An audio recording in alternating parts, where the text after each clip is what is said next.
Hello students, आज आप पढ़ रहे हैं क्लास 11th और जो चैप्टर आप कंटिन्यू चल रहा था एपी जीपी, मैंने आपको 9.1 और 9.2 कंप्लीट करवा दी थी। आज मैं आपको पढ़ाने जा रहा हूं 9.3, जिसको बोलते हैं जीपी। जीपी मतलब ज्योमेट्रिक प्रोग्रेशन। जैसे आपने एपी पढ़ा था अर्थमेटिक प्रोग्रेशन, अब ये होता है ज्योमेट्रिक प्रोग्रेशन। अब ये होता क्या है उसके बारे में आपसे अभी डिस्कस करते हैं, लेकिन पहले आपको बता दें एक और चीज होती है, इसको बोलते हैं एचपी। एचपी मतलब होता है हार्मोनिक प्रोग्रेशन, लेकिन वो आपके कोर्स में नहीं है। यानी एपी और जीपी खाली दो ही चीज आपके कोर्स में है। तो मैं आपको 9.3 यानी ज्योमेट्रिक प्रोग्रेशन पढ़ा रहा हूं। ठीक है, तो देखिए जीपी होता क्या है।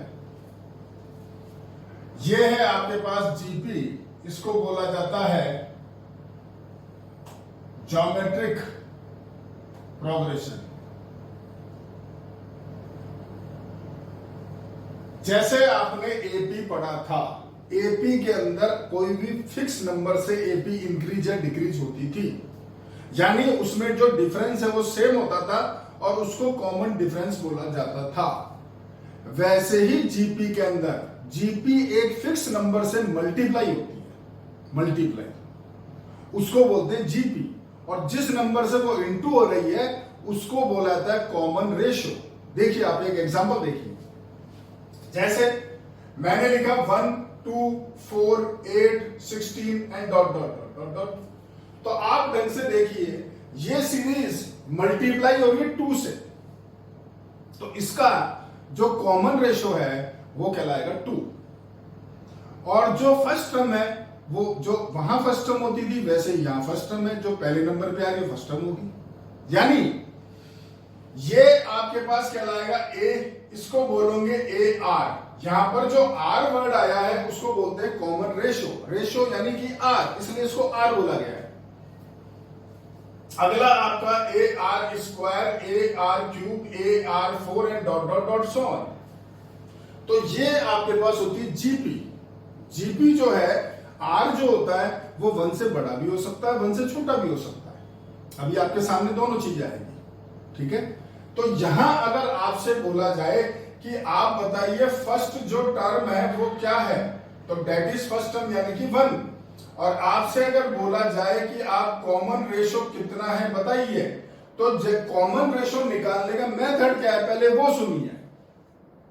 एपी के अंदर आप कॉमन डिफरेंस कैसे निकालते थे?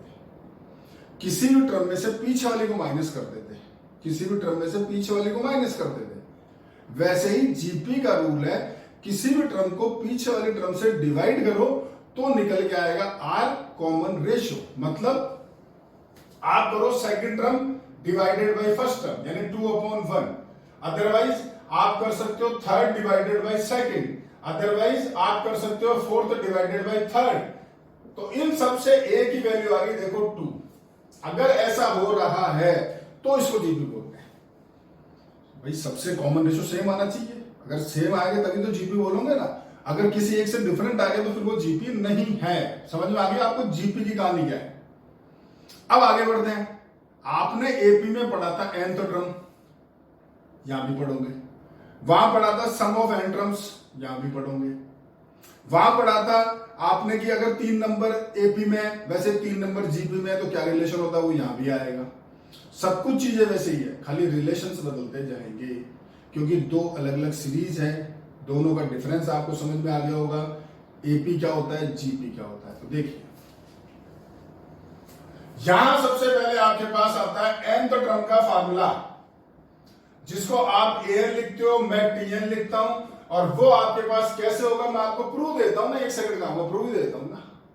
कहां से है तो सुनिए, इसको देखिए ये कौन से प्लेस पे आ रहा है, ये थर्ड प्लेस पर है तो इसको आपने लिखा ए आर स्क्वायर। ये देखिए फोर्थ प्लेस पे आ रहा है तो ए आर क्यूब, ये फिफ्थ प्लेस पे आ रहा है तो ए आर 4। अगर मैं बोलूं कि यार 10th प्लेस पे क्या आएगा, 10वें नंबर पे क्या आएगा, तो बच्चे जवाब देंगे sir A R to power 9।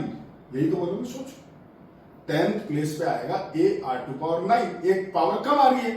तो ऐसे ही अगर nth टर्म का फार्मूला होगा तो वो होगा A R to power N minus one. सोचो आराम से बैठ करके, बोलो भाई समझ गए क्या? आपको फार्मूले का प्रूफ दे दिया, ठीक है।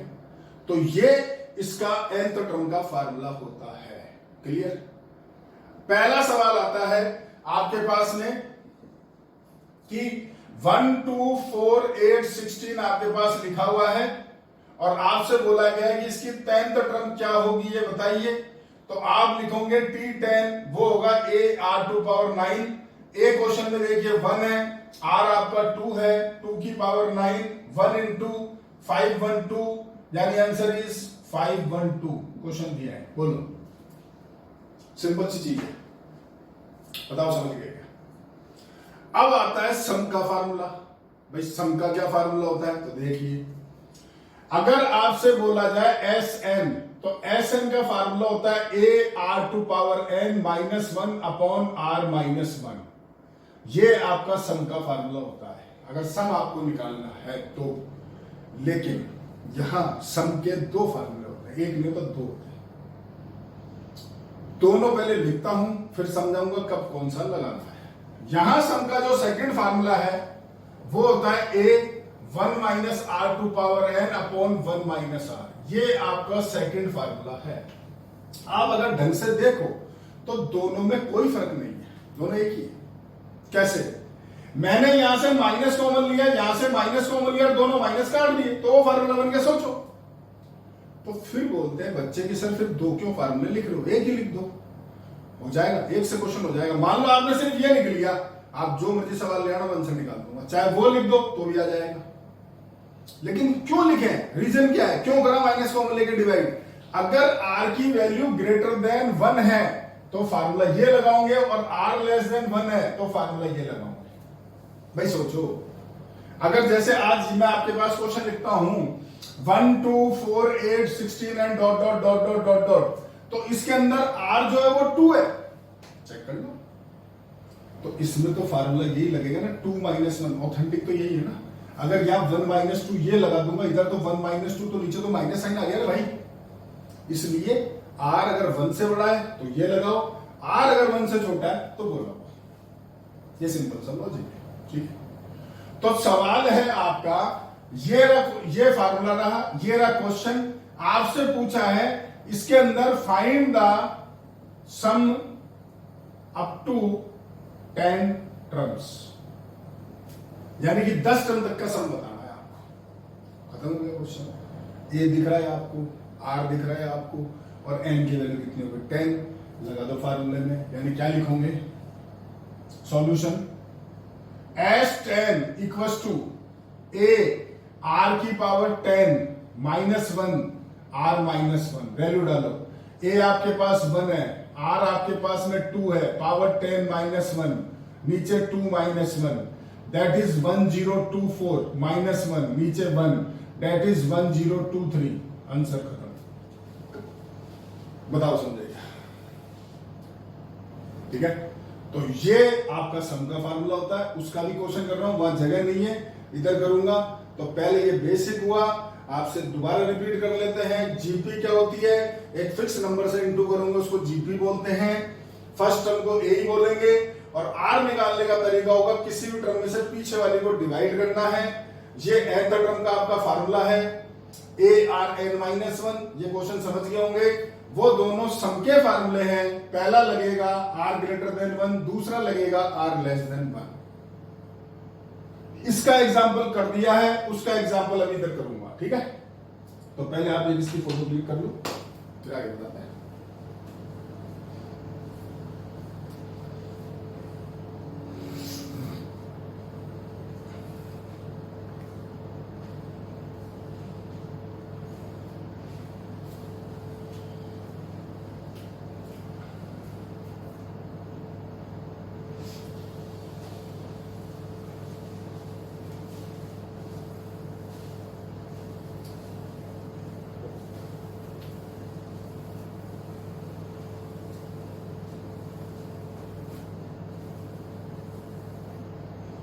देखिए इसको साफ नहीं करते अभी, पहले आपको इधर क्वेश्चन कर देते हैं, दोनों देख लेना फिर इसको हटाना, ठीक है। तो अब जो सवाल है वो देखिएगा। क्वेश्चन है 1/2, 1/6, 1/18 dot dot dot dot dot dot, और आपको बताना है find the sum up to 6 terms. यानी ये एक जीपी है और आपको इसका जो सम निकालना है वो निकालना है अप टू 6 टर्म। 6 टर्म्स तक का सम कितना होगा ये बताइए। तो n तो आपको पता चल गया 6 है, a आपको दिख ही रहा है क्वेश्चन में कितना है 1/2, r निकालना है। तो r निकालने का क्या तरीका बताया, second term divided by first term. देखिए यानी जो a है क्वेश्चन में वो हो गया 1/2, r निकालोगे तो दिस डिवाइडेड बाई दिस, यानी 1/6 डिवाइडेड बाई 1/2, सॉल्व करोगे तो ये आ गया 1/3। बताइए समझ गए। और n जो है वो आपके पास है 6, लगाओ वो वाला फार्मूला जो लेस देन 1 है, क्योंकि r की वैल्यू 1/3 आ रही है और this value is less than 1, therefore formula number second. देखिए यहां लिखोगे S6, तो S6 लगाओगे तो A1 minus R6 upon 1 minus R, ये हो गया 1/2, ये हो गया 1 माइनस 1/3 की पावर 6, और ये हो गया 1 माइनस 1/3 इक्वल्स टू। आगे सॉल्व करने से पहले एक बात कान खोल के सुन लेना। अगर जीपी ढंग से समझना चाहते हो और करना चाहते हो तो हमेशा डेसिमल कभी मत लेके आना, पॉइंट कभी मत लाना, वरना सॉल्व नहीं कर पाओगे। ये सवाल आपको दिख रहा है, एक बच्चा कर रहा है खुद अपने हाथ से, एक बच्चा कर रहा है कैलकुलेटर से। मेरा चैलेंज है कैलकुलेटर से इस क्वेश्चन का आंसर लाके बता दो। नहीं आएगा। क्यों नहीं आएगा? लॉजिक सुनो। जब इस जगह की बारी आएगी वो कैलकुलेटर में करेगा 1/3, और 1/3 जैसे ही किया तो वैल्यू आती है 0.333333। अब उसकी पावर करनी है 6, तो भैया कब तक करेगा 6? बोला सर कर लूंगा, पता तो सही कैसे कर लेगा। बोला सर मैं डेसिमल में 2 प्लेस ले लेता हूं, गलत है। सर 3 ले लेता हूं, गलत है। 4 प्लेस ले लूं, गलत है। 5 ले लूं, गलत है। चाहे वो उस कंप्यूटर में 10 प्लेस आ रहे ना, 10 के 10 लेगा तो भी गलत है भाई। डेसिमल को कभी मत करना, याद रखना इस बात को। अगर वो एग्जैक्ट है ना तो फिर भी आंसर आ जाएगा, लेकिन फिर भी मत करना। जैसे आज ये 1/2 लिख रहा है, इसकी वैल्यू 0.5 होती है, बिल्कुल होती है, कर सकते हो इसको, इससे आंसर फिर भी आ जाएगा। खाली अगर ऐसे यहां 1/4 होता मान लो, तो 1/4 का मतलब होता है 0.25। पर सोचो 0.25 की पावर 6 करते कितना बड़ा आता। और फिर 1 में से जब माइनस की बारी आती ना, तो आप में से आधे बच्चे उसके डेसिमल खा जाते, पता नहीं, अरे बोले यार 8-10 डेसिमल आ रहे हैं, शुरू के 3 ले लेते हैं, 4 ले लेते हैं। वो गलत हो गया भाई। एक्यूरेट मतलब होता है पूरे के पूरे चाहिए, तो इसलिए डेसिमल को कभी करना ही मत। अगर क्वेश्चन भी डेसिमल में है ना तो फ्रैक्शन में बदल देना, अभी दिखाऊंगा, रुक जाओ, पहले इधर आओ। हाँ, तो ये रहा आपका 1/2, 1 माइनस, इसको सॉल्व कैसे करेंगे भाई? 1 की पावर 6 और 3 की पावर 6 729, और नीचे 1 माइनस 1/3 यानी 2/3। मतलब फ्रैक्शन में करो भाई, फ्रैक्शन तो बहुत आसान कैलकुलेशन होती है। आंसर ऐसे आएगा निकल के, आप देखना। अभी इधर देखो, ये 1/2 है, इधर कर रहा हूं, और इसको सॉल्व करोगे एलसीएम लेके तो 728/729 होगा, और नीचे आपके पास है 2/3। फ्रैक्शन अपॉन फ्रैक्शन करो, 1/2 सेम, 728/729, ये इंटू करोगे तो उल्टा हो गया 3/2। कैंसिल करो, 2 से काटोगे 364, 2 से काटोगे 182, और 3 से काटोगे 243, यानी आंसर आता है 182/243। That is your answer. और पीछे जो आंसर होगा ना वो भी यही होगा। खोल के देख लेना, ये तो मैंने मन से करा, आपके एक्सरसाइज में सवाल आएंगे, आप चेक कर लेना, ठीक है। तो इसलिए वापस से बोल रहा हूं, अगर जीपी करना चाहते हो तो फ्रैक्शन में करना, डेसिमल को मत करना। डेसिमल अगर है तो उसको फ्रैक्शन में बदल देना, ठीक है जी। तो ये दोनों क्वेश्चन देखे आपने, अब मैं उधर वाला साफ कर रहा हूं, ठीक है, फिर आपको मैं आगे बढ़ाता हूं।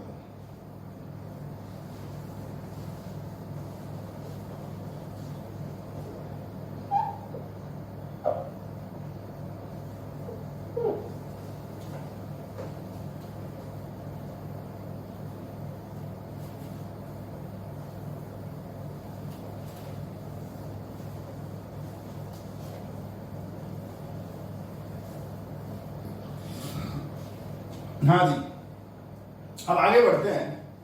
अब आता है कि अगर 3 नंबर जीपी में है तो, जैसे आपने पढ़ा था कि अगर 3 नंबर एपी में होते हैं, एबीसी अगर एपी में है तो आपने पढ़ा था 2b बराबर a प्लस सी। वैसे अगर 3 नंबर जीपी में होते हैं तो रूल क्या होता है देखिए, लिख देता हूं अगर मैंने नहीं लिखा था।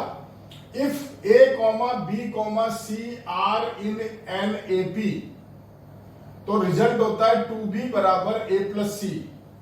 इसके बाद आता है if a, b, c are in GP तो रिजल्ट आता है b स्क्वायर बराबर ac। तो एपी का रिजल्ट क्या होता है भाई कि बीच वाले का डबल बाकी दो का सम होगा, और जीपी का रिजल्ट होता है कि बीच वाले का स्क्वायर बाकी दो का प्रोडक्ट होगा। चेक कर लो, किसी सवाल में कर लेना। आज ये 3 नंबर उठा लो, ये जीपी में है, बीच वाले का स्क्वायर करो 1/36 आएगा, और इन दोनों को इंटू करो 1/36 आएगा। ठीक है, तो वो रूल आपका एप्लीकेबल है। आपके इसके क्वेश्चंस होंगे, वो आपको दिखा देंगे अभी। अब आपको बताते हैं एक्सरसाइज, आपका जो होमवर्क है वो क्या करना है। आपको आज इसकी एक्सरसाइज जो है उसके क्वेश्चन करने 10, ओनली 10 क्वेश्चंस, नो एग्जांपल, कोई एग्जांपल नहीं करना है। 9.3 एक्सरसाइज क्वेश्चन 10। ठीक है, कुछ अच्छा सवाल है तो मैं देख लेता हूं। फर्स्ट क्वेश्चन हो जाएगा, सेकंड हो जाएगा, थर्ड कर लो, मैं फोर्थ कर लो, मैं फिफ्थ हो जाएगा, 6 ये रूल हो गया आपका, 7, 8, 9, 10। तो जो 7th क्वेश्चन है उसको देखो, वो डेसिमल में है, लेकिन आप फ्रैक्शन में भर दोगे। मैं दिखा देता हूं। 7th जो क्वेश्चन है वो आपके पास है 0.15, 0.015, 0.0015, ये आपका क्वेश्चन है, और आपको 20 टर्म्स लिखा हुआ आगे, और इसका सम पूछा है आपसे। तो ए लिखोगे तो वो होगा 0.15, आर लिखोगे तो दिस अपॉन दिस 0.015 अपॉन 0.15, इनको बदलो फ्रैक्शन में। तो देखो ये फ्रैक्शन करोगे तो 15/100 हो गया आपका।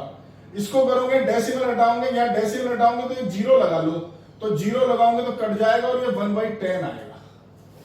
समझे मेरी बात? अब ये आपका ए है, ये आपका आर है। अब आप सम निकालो, जो फार्मूला है उसको अप्लाई करो। ठीक है जी, लेस देन 1 लगेगा, देख लो। क्वेश्चन नंबर 9, अगर क्वेश्चन नंबर जो 9 है वो भी लिख देते हैं। क्वेश्चन नंबर 9 है आपका 1 minus A square minus A cube and dot dot so, और सम निकालना है आपको अप टू n टर्म्स तक का। तो अगर फर्स्ट टर्म की बात करूं तो वो है a, और कॉमन रेशियो की बात करूं तो वो है -a। तो अब बच्चा कंफ्यूज कि सर अब जो r आ रहा है ना तो 1 से बड़ा है ना वो 1 से छोटा है, तो मैं कौन सा फार्मूला लगाऊं? तो भैया कान खोल के सुन लेना, जब कभी भी r आपका वेरिएबल आए, वेरिएबल अगर r आए तो हमेशा लेस देन वाला फार्मूला अप्लाई किया जाता है। ये जीपी का रूल है। ठीक है, तो जब भी r वेरिएबल आता है तो कौन सा फार्मूला लगाओगे?